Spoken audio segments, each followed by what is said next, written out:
Mm-hmm. We're recording.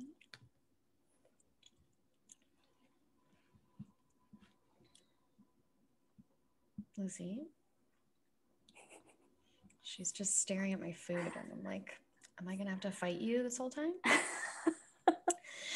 Sydney, I'm actually gonna have you turn down your volume even a little bit more. In Zoom, correct? Yeah. Is this better? I think that's better, yeah. Sweet. Okay. Okay. Today I'm talking to Sydney Ray Chin, who is an intuitive sex guide, survivor coaching consultant, and a polyamorous queer third generation Chinese American woman. Hi, Sydney.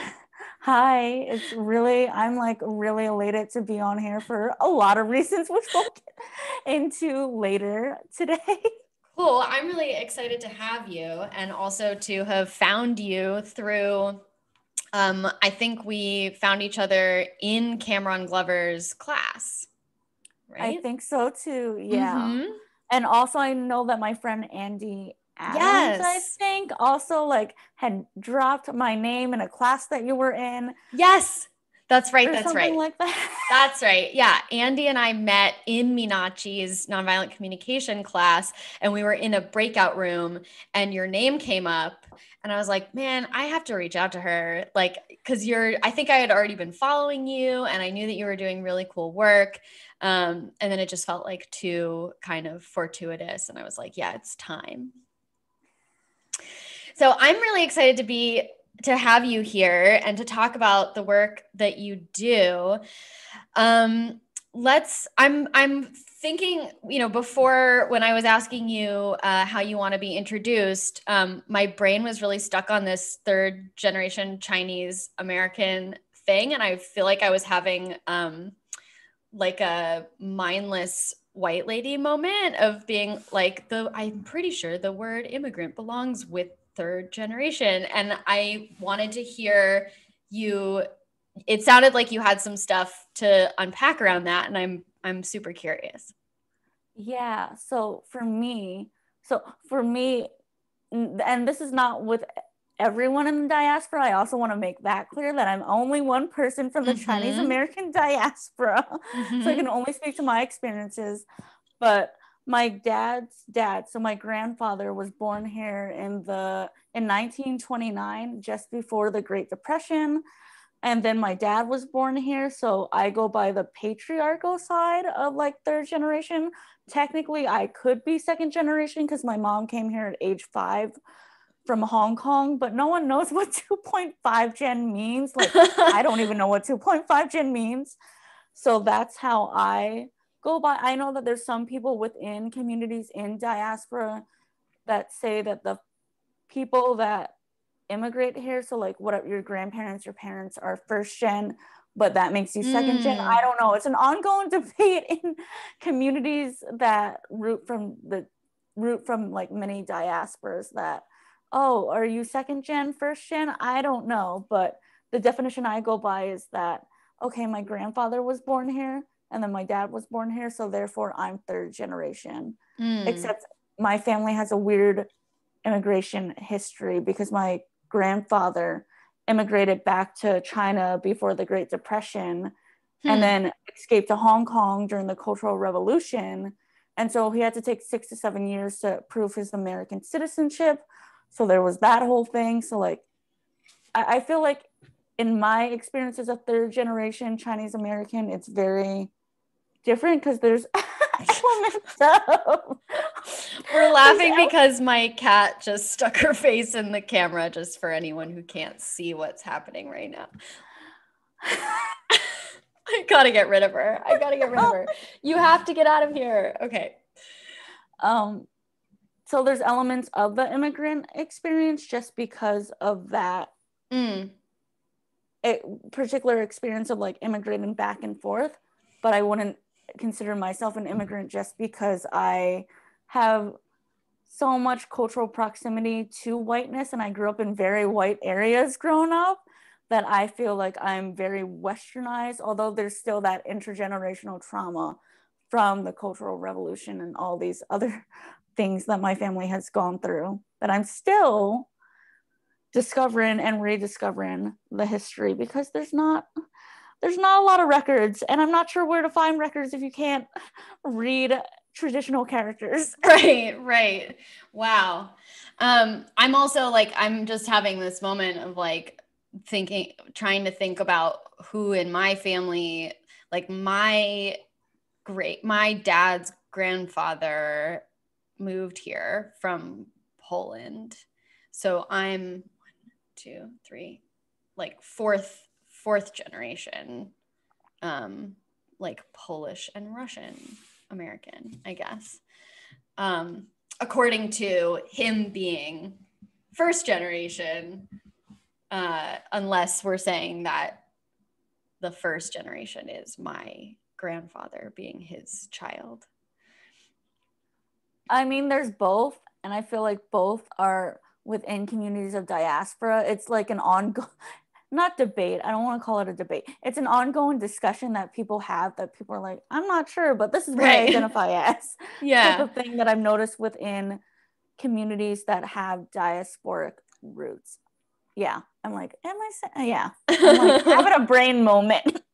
I am too. This is also like the earliest that I have ever recorded a podcast. So I feel like we're both a little bit maybe scatterbrained, and we'll find our way through this episode. So first I want to ask about how you got started in the work that you do. So I went to film school. Mm-hmm.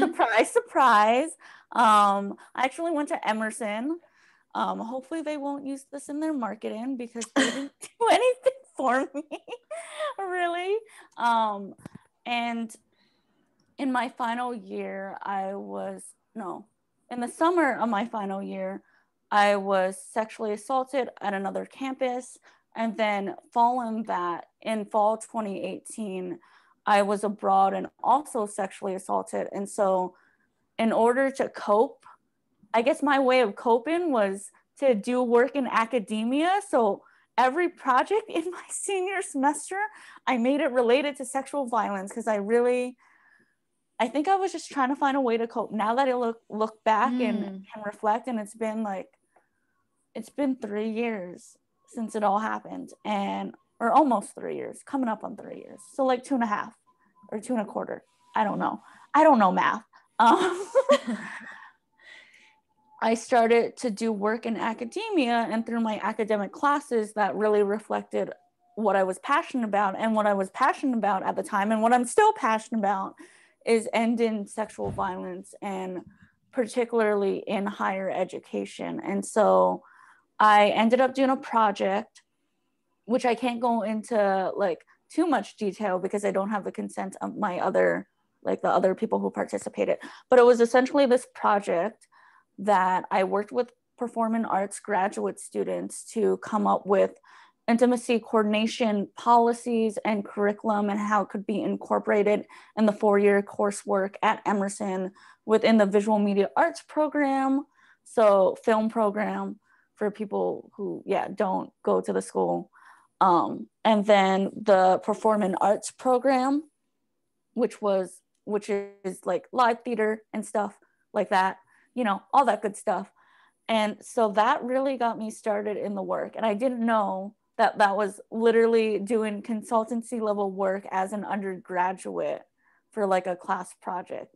Yeah. I didn't know that till literally the end of 2020. I was like, oh wait, actually I've done consultant level work before. I just wasn't paid for it. Right. Which is a whole nother issue. Yeah, for sure. I mean, that also brings up like, it's making me think of like sports teams, getting like, university students who play sports not getting any of the money that they generate for the college campuses and things like that. And then that just becomes like exploitative, free labor from your students. I'm curious about this intimacy coordination stuff that you're talking about at the school. Because intimacy coordination is a specific term used to talk about for TV and film, like intimacy coordinators, like stunt coordinators. And that's what I do for TV. So I'm curious what was being put into place at your school. So nothing that I know of so far has been, I mean, I think there was one reference in the latest presidential recommendations for sexual violence overall, which I'm like, great, they reference work that happened. So it was basically policy recommendations. So I did a whole white paper. My end for, oh God, what class was it? Race, Gender, and Hollywood, I think, with Professor Miranda Banks, who is a lovely, lovely professor. I believe she's at one of the California colleges right now, but I forget which one. So I did a paper in that class and basically gave policy recommendations, looked at the data from the surveys that were collected in the smaller group of like of students that we surveyed and did work with. But I didn't do intimacy direction exercises hands-on. That was up to the graduate students that I worked with. They were studying that, and I was studying the policy part of that and how to implement that and how it could be translated into the school's policy to further supporting survivors, but also preventing sexual violence within the film program, because at the same time that was happening, a lot of abusers were being outed at the school. So like the paper happened at a very momentous time, I guess. It kind of just made sense. There was like a weird divine time into when the paper was happening, and then everything was happening at the school, where the school, obviously, to no surprise, Title IX does not hold abusers and rapists accountable. So that came up for a lot of students, and people were feeling unsafe on campus. So I incorporated that part into my paper. And it's available to read if you send in a Squarespace submission and want to like hire me for a consultant. I will definitely send you the paper. Otherwise, I will not send you the paper. Good.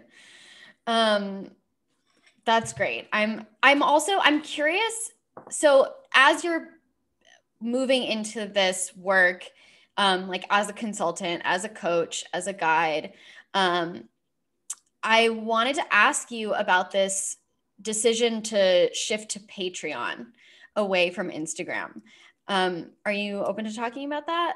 Yeah. Also, I'm looking for subscribers for my Patreon, so that's perfect. So am I. I've talked quite a bit with people on this show about like just the like operations of actually running a business and being in work for yourself, and the sort of weirdness around money and like business transparency, and then also like figuring out how to monetize the work that you do and account for all the back end work that like isn't necessarily the face-to-face client relationship work. And so when I saw that you were doing that, I was really struck by that. And I wanted to talk to you about just like the kind of the mental and emotional hurdles around like deciding what you're worth and what you want to charge and how you want to like require that people pay you for the content that you're making. Yeah, so I did this because I'm still getting fed up with IG. Like I use it for reels. I post twice a week still, but I'm trying to like offboard myself off of relying on IG because the algorithm is shit. Yeah. It targets Black non-men sex workers the most. Yes. I want to also acknowledge that as a non-Black sexuality professional. I think it's important to acknowledge that. Yes. But overall, I've just been done with IG. I get frustrated every time I log on because it's like a numbers game, but in the worst way. Right. So that's why I've switched to Patreon, and I've decided to make this like my more accessible offers so that people can still get the content that they want to see and that they like need. So I started at $5 because I'm like, well, with all these things combined, I know that it's going to be sustainable. plus having higher ticket offerings. So I do one-on-one coaching and workshops, and then also consultants. So like all of that is going to be like mid to higher level offerings. So this is something for like community offerings that people can get a more inside view into my life, because I don't necessarily share everything on IG just because I feel like it's part of also surveillance capitalism, which I do not like, especially as a survivor. And so having it on Patreon, there's more privacy to it. And I also can see who's viewing this content and who's like really invested in not only themselves, but taking a look at XYZ parts of my life. Because I decided on one of the tiers, I think it's the 3rd or 4th tier, that I'll share like insights from how I'm healing, which is very, very personal to me, because the healing journey is an ongoing journey. And I just don't necessarily share everything to everyone, because those are just my boundaries, especially with dating as a sexuality professional. Like overall on IG, I don't really talk about that, but I know that people get curious. Yeah. So that's what the Patreon is for. If you're curious, I'll mention a little bit, but it's not like I'm gonna take you on a tour my whole life. Right. Well, I really like this idea of like being willing to share really vulnerable things if people are willing to pay you for it. I think like part of the work that I've done in boundaries and consent, like on a personal level, is that something that I've noticed as my career has changed over the last year or two is that I used to be kind of like an oversharer in an effort to be like honest. Like it was always coming from this place of like, if I don't share this information, then I'm being dishonest, or it's like, then I have a secret or something. And so I was always kind of trying to give like the complete picture, and what I've learned over the last year or two is that is sort of like, I think it's related to codependency. I think it's related to like not having very strong boundaries. It's also related to like not having the patience or care with myself to determine if someone else deserves all of that information from me. And I really like the idea of being like, I'm willing to give people access to certain levels of like intimate connection with me for money. I really like, I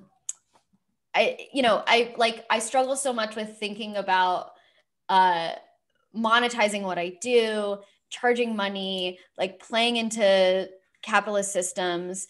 And yet at the same time, like that just sort of is the truth of where we are right now. And if I really believe that like everyone should have access to, health, well-being, shelter, food, like, and some luxury, like not just survival, but like actually beyond survival, enjoying their lives, then I have to be able to like build that for myself. And so part of that is like determining how much money certain things are worth to me. So how are you deciding like what you're going to share with people and then how much to charge for that? I'm fascinated by this. So I had to like sit with it before I actually like created this Patreon and things, and like what I was going to put on each level and tier. And also even sitting with myself before, like taking intentional time to just sit with myself, sometimes be uncomfortable, because healing is fucking uncomfortable. I feel like no one tells you that until you're in it. And figuring out, okay, how much do I want to share? with my audience? How much am I willing to give of myself? And also, how much do I trust them to like, hey, this is like a very private thing that I'm sharing. So like things that are more private and like healing journey notes and like personal insights into my personal life, which I do not talk about on Instagram that much. I mean, I talk about it on my private IG, but that's like for friends. So that's different. But in terms of my business Instagram, I don't typically talk about people that I'm currently dating. That's just like a boundary that I set up and like learned in the last year. Like, nope, not including the people that I date in my business. Like maybe I'll tell them to like XYZ post. I'll send them a post every now and then or tell them I'm doing XYZ. But other than that, you're not really involved in my business because this is my baby and I love it. And that's just, I guess, like a big boundary that I've learned in 2020 that I'm bringing with me and fortifying more in this year in 2021.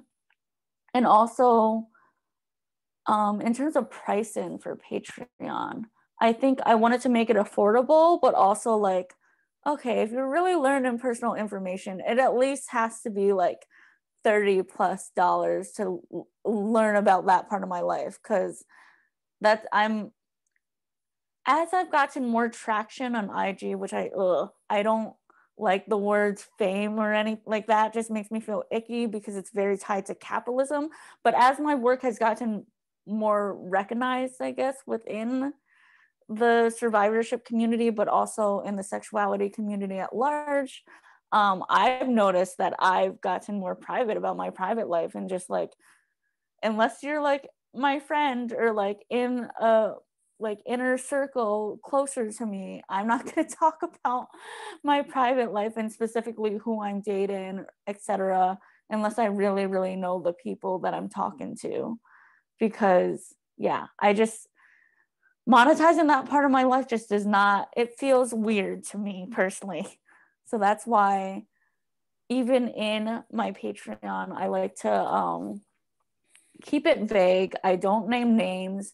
The only time that I've ever named a name is probably if I'm like calling out someone, which I also don't really do that much. And then also, what else? Oh, if I'm, God, I'm blanking on the other thing. Naming someone, oh, if I'm no longer associated with them. So like I was fine with, or I'm now fine with naming my ex-partner because I'm like, I don't associate with him anymore. He's not a part of my like circle anymore. So I'm fine with like naming people in that regard. But most of the time I don't name people just because it creates a certain type of intimacy between me and the person so that we can have our thing, but also so that my friends will know who the person is. So like, yeah. I'm not sure if that makes sense. No, I gotta think more about this idea because like there's the super squicky aspect of like, you know, are we commodifying intimacy and privacy, and are we like you know, using certain forms of surveillance to like give or withhold access. Like there's a lot of really complicated stuff involved in this decision making that you're doing, and you know, clearly you're thinking about it really, really clearly and thoughtfully and critically, and also slowly. Like you're not making any quick decisions here. The ways that like that access is sort of expected by certain people online through social media, I really appreciate that you're kind of thwarting that and being like, yeah, you can have it, but you have to pay me. Because there's such an expectation that like that certain kinds of access should be free, or because information is needed and lacking, that it should be free. You know, like especially consent education, I've heard that so much, like this should be free. And I'm like, yeah, if you want to find like if you want to get your school to pay me, then it can be free to you. You know, like, sure, in my dream world in which the government is subsidizing this education for everybody, it should be free to you. But like, I have to get paid for the work that I'm doing, and I can't give this away for free, you know? Yeah. And also that connects a lot to my survivorship experience too, because so much of the Title IX process is just these administrative people who aren't trauma informed, first of all. Yes. A lot of these places are not trauma informed. They don't know what the fuck trauma informed means. Right. They really don't. They say they do, but they don't in practice. They just thwart free emotional labor from these people, survivors who are already traumatized. Mm-hmm. So you're being re-traumatized and asked to do additional free, unpaid emotional labor for people who should have their shit together. Frankly, they need their shit together, to be very frank.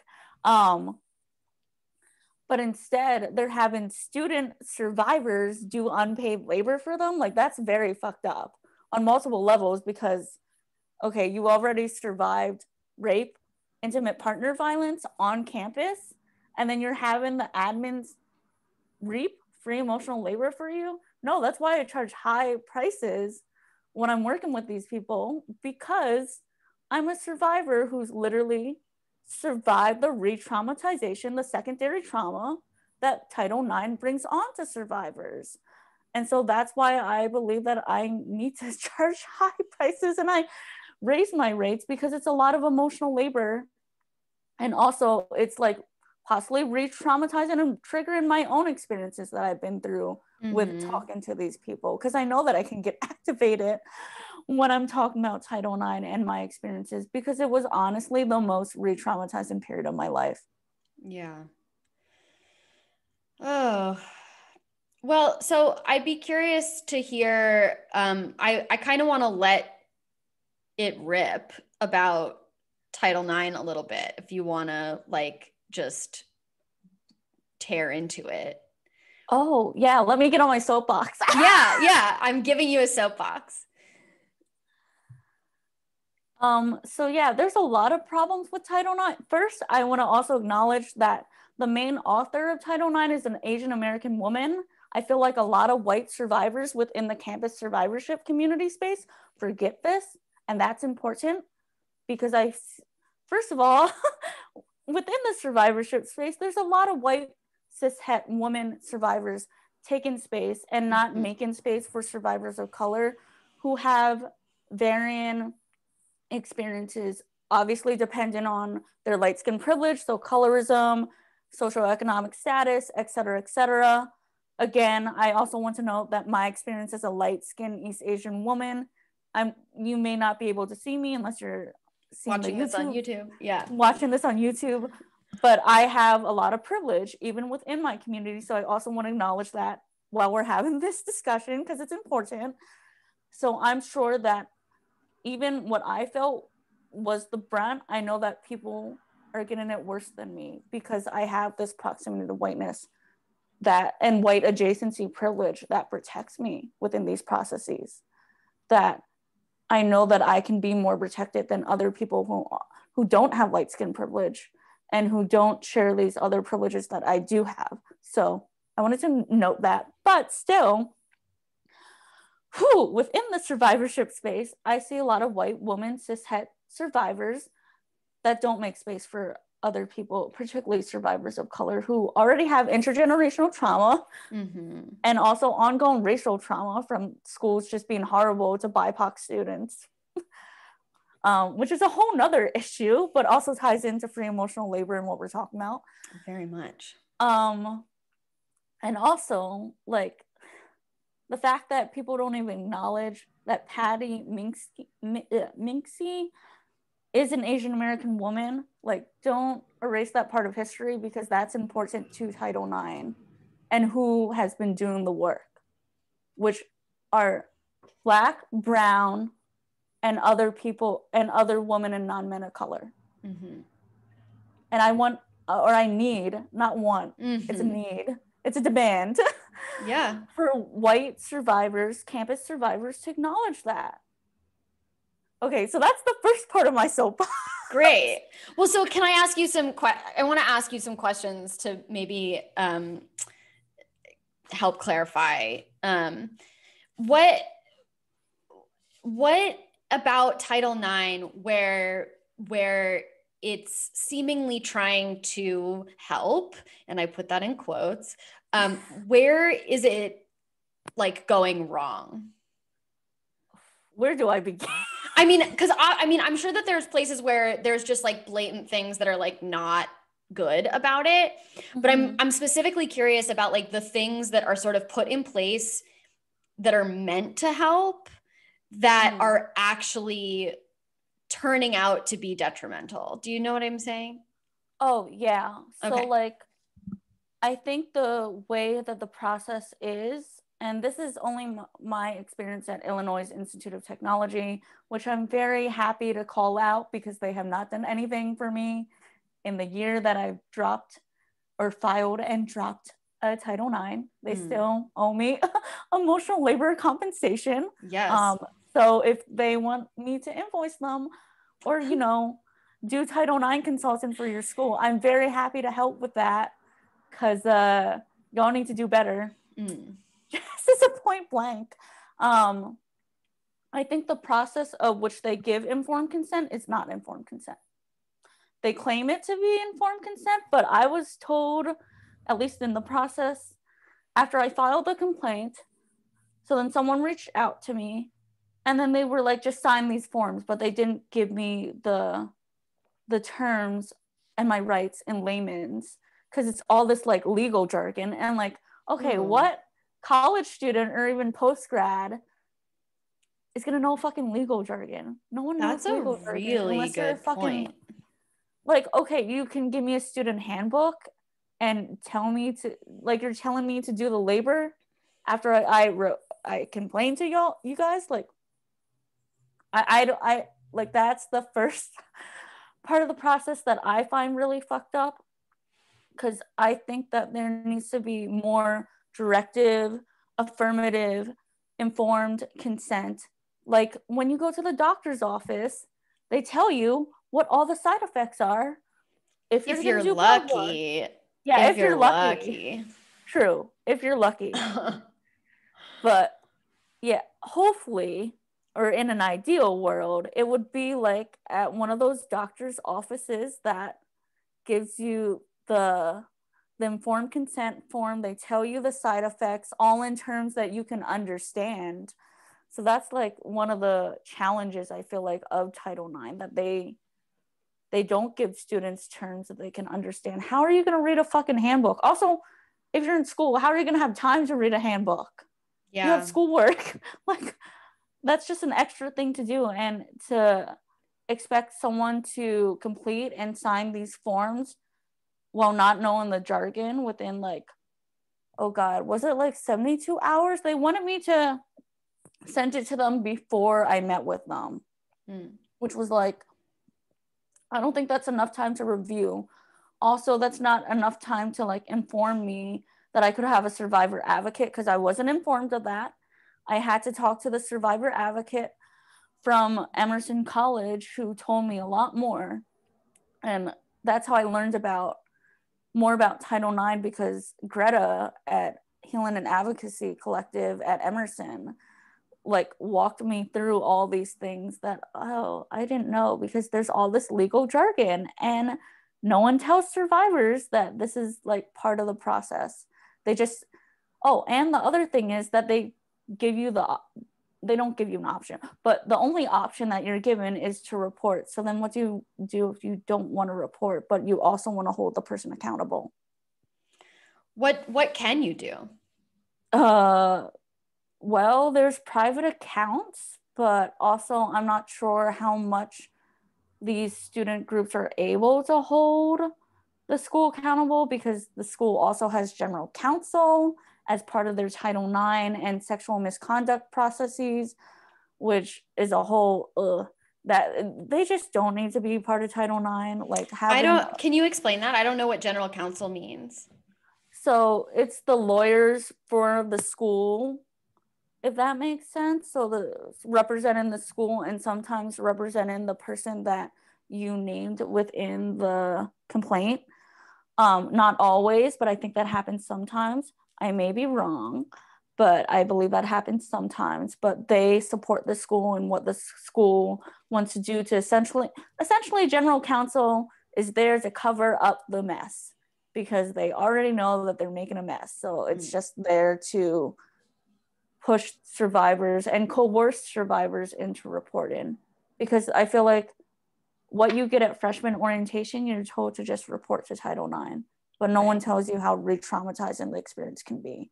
They just tell you report. That's the only thing that you can do to hold this person accountable. There's not other alternatives if you don't want to report.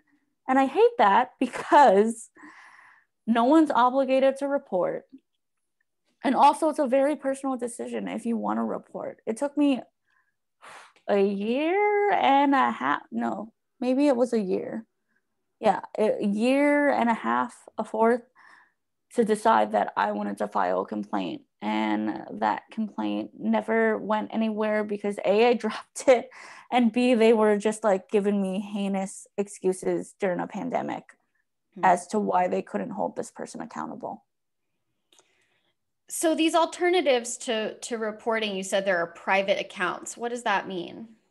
So I know on IG, there's like Instagram accounts run typically by students and student activists and survivor activists on campuses that you can like share your story and name, not necessarily name the people by name, but name the institutions and organizations that are complicit in them, in what has happened to you. And so in the past, when I wasn't ready to share my story with my face to it and name, I used these accounts because it was a way to cope with what was going on in Title IX. Because also part of the Title IX process, there's this heinous retaliation policy that does not need to exist for survivors. Let's talk about that.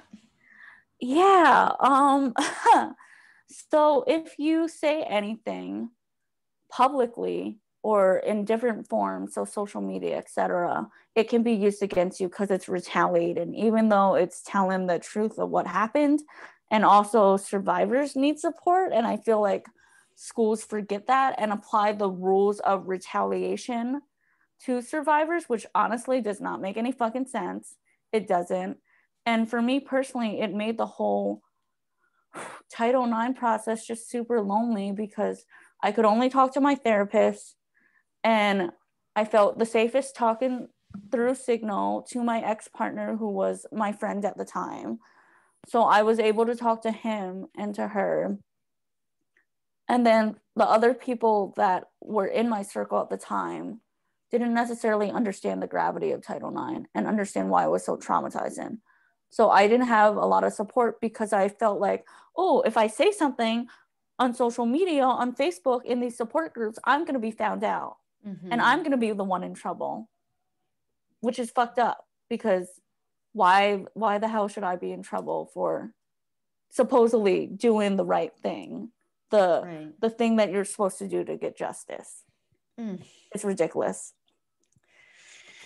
Okay, so is there anything in Title IX that you think is a positive thing?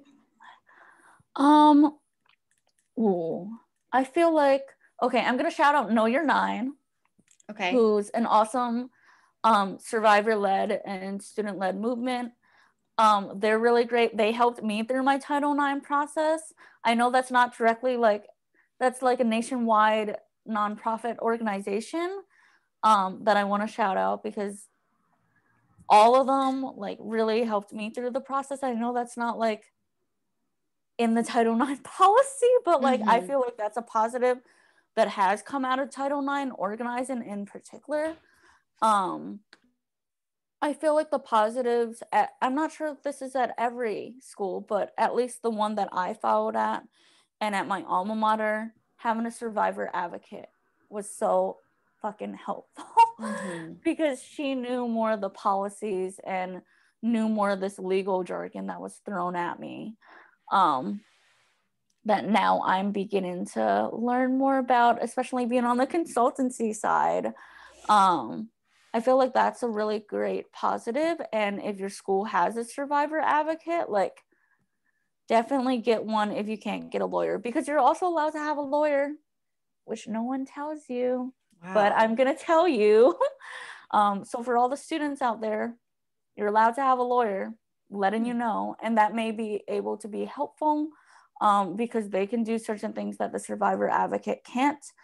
But just having a survivor advocate was totally a positive part of the Title IX process for me, because it allowed me to have an additional support outside of my friend, outside of my ex-best friend, and outside of my therapist. And so that really helped me through the process. I mean, obviously it was still re-traumatizing, but it did have a little more like harm reduction. And so like I wasn't as traumatized or as triggered having her in my meetings with me. Mm-hmm. That was the super helpful part. So I totally recommend that to anyone, or a lawyer, again, if you can afford one. But it's really hard to get lawyers, I know, because it's a whole process. Right. The survivor advocate concept is really cool, and it's making me think of there's like these studies that talk about how when you're in the wake of a traumatic event, whether it's like a car accident or an assault, if you basically like phone a friend quickly, like, you know, the sooner the better, you're less likely to develop symptoms of PTSD. So, you know, that's really useful if you get into a car accident, like call someone that you can talk to about it. Obviously after probably calling 911, though, there's loads of stories of like that not even being helpful. But you know, like the sooner that you can after a traumatic event, to talk about the event, and with someone that you feel supported by. So like not a cop, not a when I was in college, I was in a locker room changing before my dance class, and this woman who had been in one of my classes before she had transitioned, called out from the shower something like, can you hold this shirt, or like something like that, like while I do something. And I didn't recognize her yet, and I did it, and then she came out of the shower and had cut herself, like intentionally below, I think, like on her thigh, and there was blood everywhere, and then we recognized each other, and so it was this like really shocking thing, and she just like profusely apologized to me and grabbed her stuff and ran out, like still wet from the shower with like blood dripping down her leg. And I was shaken, like absolutely shaken. And I like found someone, it's kind of a blur. I found someone and was like, I don't know if she's okay. Like it was the middle of winter in New York City, and she had like run out of the gym. And I was like, I just don't know if she's okay. Like, I don't know what to do. And there was like blood all over the bathroom. I mean, it was awful. And the series of events that happened after that, I actually have in my writing class at the time, like did a project writing about this, and read it recently, but the number of cops I had to talk to, the number of like authority figures. There was like, because I went to Columbia, and my dance class was at Barnard across the street, and so they wouldn't let me, like the Barnard campus therapist wouldn't talk to me. Like I went into her office because the cops like ushered me to her office and they were like, talk to her. And she was like, I actually can't talk to you because you're a Columbia student. And so like they have your paperwork in their mental health office and I can't talk to you. And I was like, you're telling me that like as a therapist right now, you're not allowed to have a conversation with me after a traumatic event? And she was like, yeah, I'm sorry. And I like got my things and left. And then, and I had to like recount this story over and over and over again. And obviously like this wasn't a sexual assault. This was not, and even at the time I was like, I'm not the one who's hurt. Like there's a trans woman like running down Broadway bleeding and like no one's trying to do anything about that. And it was horribly traumatizing and re-traumatizing over and over again. So hearing you talk about this Title IX stuff like is reminding me of really like the reporting process of absolutely anything on college campuses and like the ridiculousness of the paperwork and all the stuff that you have to do in order to get help. And then like even the people who are there to help you are not helping. And they're in fact like causing further harm. And the questions that I was being like interrogated with were like, did you touch the blood? I mean, it was all like HIV hysteria type of thing. Like all of it was just horrifying. So anyway, I think I started talking about that because I was thinking about the way that you're explaining that Title IX like re-traumatizes people because you have to like tell your story over and over again and then no one's really helping you, and just how like pervasive that whole thing is in colleges, like in universities. That seems to just be how they operate. It's infuriating. Yeah, they all seem to operate from this capitalistic business standpoint, which even then they don't even help themselves business wise. Speaking as a business owner, like that part of myself, Yeah. I'm like, okay, the fact that you don't listen to your students, like that seems like a bad business decision. But, yeah. Okay. And then also they operate from this carceral justice standpoint where the only solution is to report, where we don't get to talk about other forms of justice. So like the thing that I found liberating after my whole Title IX experience was coming across Hattie Wig, Healing and Trauma Informed Working Group Philly, which is a collective that I'm a part of and that I'm very happy to be a part of. And finding out about transformed justice. I mean, I didn't necessarily have the words for it at the time when I was like trying to figure out what's the justice that I want with the person who harmed me. Right. At the time I just had words like, okay, I just want this person to like get help and get therapy for themselves. And I still want them to get therapy should they choose to engage, and also engage in a dialogue with me so they understand how they impacted me. Yeah.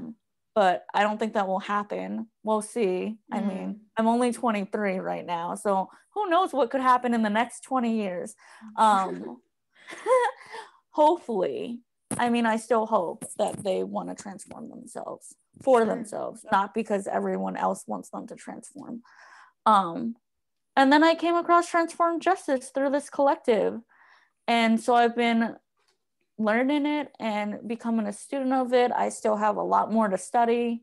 I also want to give flowers to people like Miriam Kaba, Mia Mingus, Leah Lakshmi, who are all big thinkers and TJ facilitators. And I'm really inspired by their work, and also hope that universities can start at least considering restorative and transformed justice, depending on the situation.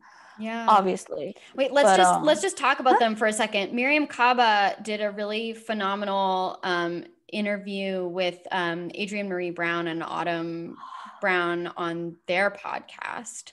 And yeah, like speaks incredibly about transformative justice and kind of like building her own practice of it.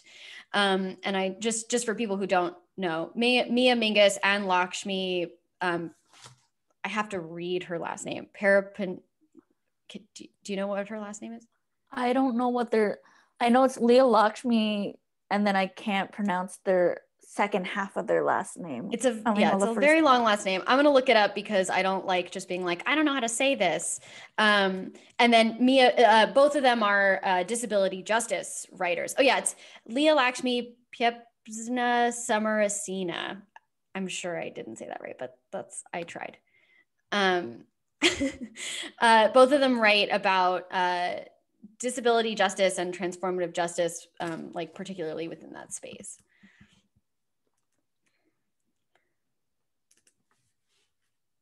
Yeah, I don't know what I was gonna say.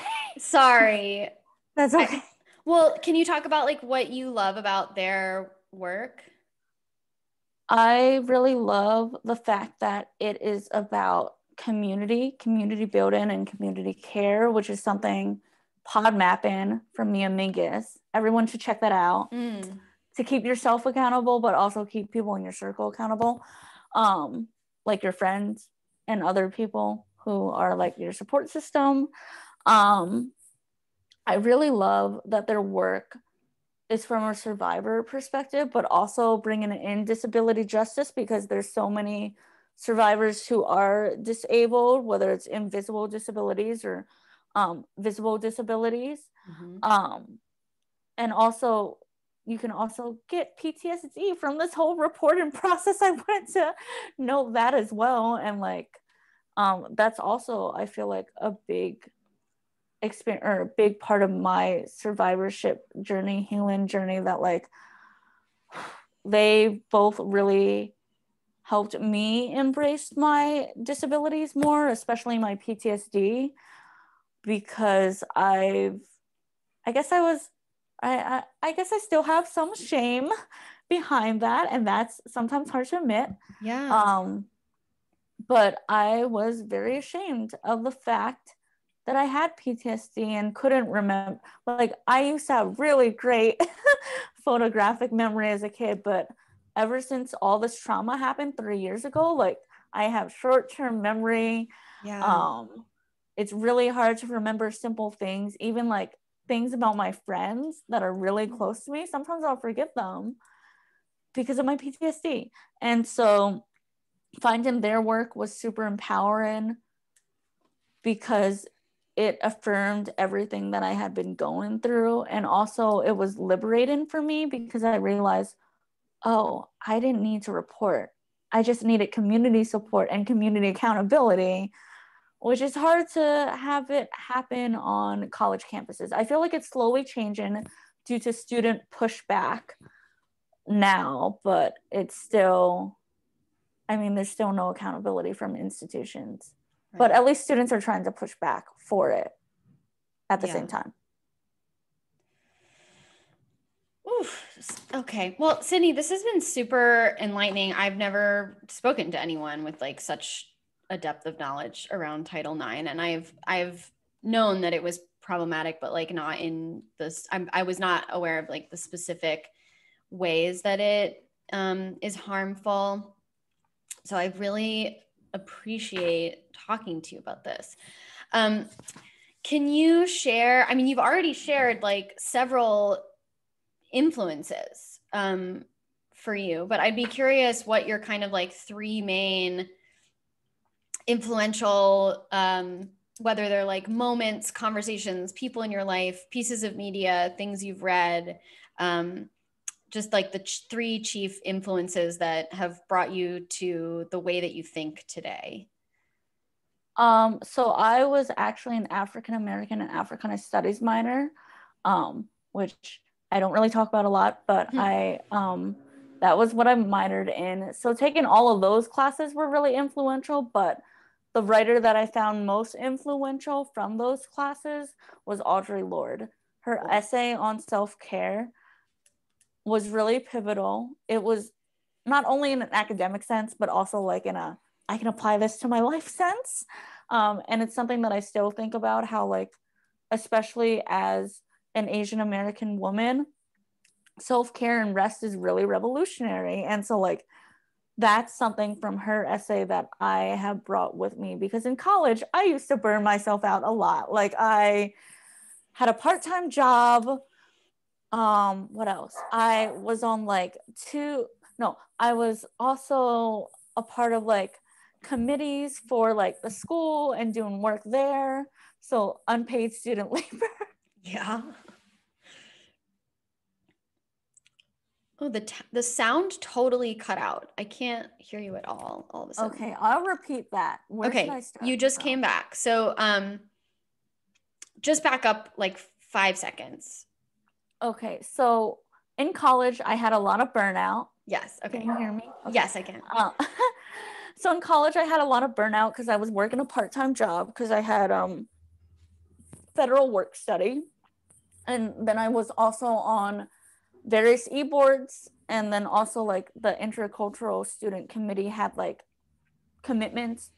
And then I was also doing, I don't know, art stuff. Oh, producing films in undergrad, which takes up a lot of your weekends and time, and evenings. So I was up late all the time. Now I still am up late, but for my own enjoyment. And also I was part of these I was a student representative in my final semester. And even then I was burning myself out, even though I wasn't doing as much. So rest, especially from Audre Lorde's essay on self-care, that's something that's really stuck with me and has really influenced how I move about the world and how I operate my business, because especially realizing in the last couple of years that, oh, my body's not the same. Like PTSD can really take a hit on your physical health too. So like when I have flare-ups, I feel nauseous, can't look at a screen, and I have to account for that. And so now I've been incorporating more rest into my schedule as a self-employed person, because I'm like, now I have all the time to do that. And even now when looking for full-time work within tech, I'm still going to look for companies that account for and support me working within the limitations that sometimes come up for me, because I need that. And then the second influence, I feel like in 2020, was joining the Healing and Trauma Informed Working Group Philly, or HattieWig, meeting everyone in that collective, especially Carol, who is at Higher Priestess. Hi, Carol. I'm shouting you out. Meeting Carol especially has been so pivotal, because I've learned so much from her, but also everyone else in the collective, and just finding solidarity with other survivors and doing this work together, because I can only do so much as an individual. But when you do this work in a collective and do this work in a way that's sustainable for everyone and at everyone's pace, where it's slow, not necessarily with urgency, because urgency is also part of white supremacy culture. Yes. Yep. That's been really pivotal, and that's been like a huge influence on my life in the last year and a half. And then I would say the third influence would really be my ancestors and my grandparents. I know that they've had a lot of burnout, but also like my grandfather in particular, who passed away about 3 years ago, coming up, it will be 3 years. He was a really big part of my life, and he was one of those entrepreneurs who just did not give a fuck. And so I think I get that attitude from him, where I am like, I don't give a fuck, like in terms of like telling whatever takes that I have, in terms of calling in or calling out people. I think I got a lot of that from him, and he continues to inspire me. And he's also someone that I give homage to, and he's someone that I still talk to through my intuitive practices and like ancestral practices. So he's been a really big influence on my life, and like learning to grieve from his death 3 years ago was the catalyst to honestly helping me find this path, because after he passed, I got like a spiritual nudge from him to leave the person who was abusing me, because I knew that there was something not wrong. I didn't want to admit it to myself. I didn't know what was happening, but I just got this nudge from spirit, which now I understand is my grandfather, who was like, hey, you need to leave this and do this. And also the reason that I studied abroad in Hong Kong was because of my grandfather. So all these things have led to this moment, and I'm just exactly where I need to be because of his influence, both in his waking life that he had, but also in the beyond the veil, or whatever we want to call it. Yeah, that's beautiful. I love how you put that. Well, gosh, thank you, Sydney. Can you tell everyone where they can find you? Yes. My website is SYDNEYRAECHIN.com. I'm also on IG at my main account, and I also have a backup account that I don't really use, but it's a backup account just in case. My main account is also SYDNEYRAECHIN. And then my backup account is Intuitive Survivor Guide. I'm also on TikTok, also as Intuitive Survivor Guide. I sometimes use that. But the best place to find me and to figure out how to work with me is either through sending a submission through my website, or emailing me at my email, which is just SYDNEYRAECHIN@gmail.com. Really easy. Cool. I also spell my name out for people. My last name is always missing a letter somehow. Cool. Well, thank you so much, Sydney. It's been such a pleasure, and I look forward to seeing what comes next for you. Yeah, thank you so much for having me on your podcast. This was a blast. Good. I had a great time. I'm going to stop recording.